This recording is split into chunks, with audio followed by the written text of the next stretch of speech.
আসসালামু আলাইকুম। আমি একদমই প্রস্তুত ছিলাম না মঞ্চে ওঠার জন্য এবং আমি জানি না আমি কি বলবো।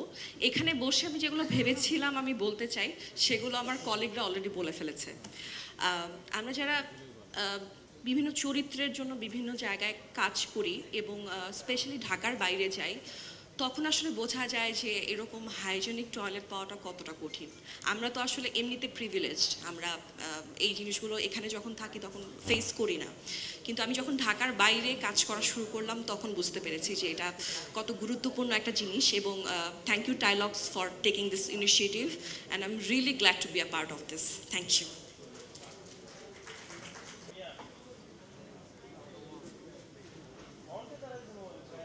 Hello everyone. আচ্ছা, আজকে তো world toilet day.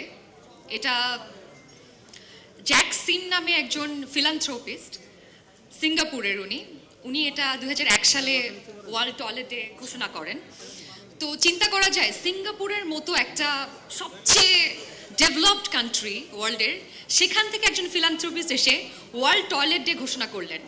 That means আজকে আমরা ওয়েস্টিনে বসেও বাংলাদেশের প্রত্যন্ত অঞ্চলে বন্যা দুর্গত থেকে শুরু করে যারা পরিষ্কার পরিচ্ছন্ন শৌচালয় ব্যবহার করতে পারছেন না তাদের কথা চিন্তা করছি। এবং টাইলক্স, থ্যাঙ্কস টু টাইলক্স যে তারা এত সুন্দর ইনিশিয়েটিভ নিয়েছে যে 10 টাকা করে তাদের প্রত্যেকটা প্রোডাক্ট থেকে যাবে বন্যা দুর্গত থেকে শুরু করে যারা সুবিধা বঞ্চিত আছে তাদের টয়লেট নির্মাণের ক্ষেত্রে। সো আমার মনে হয় দুটো আমি খুব সুন্দর রিলেট করতে পারছি যে জ্যাকসিম সাহেব এবং টাইলক্স একইভাবে চিন্তা করছে।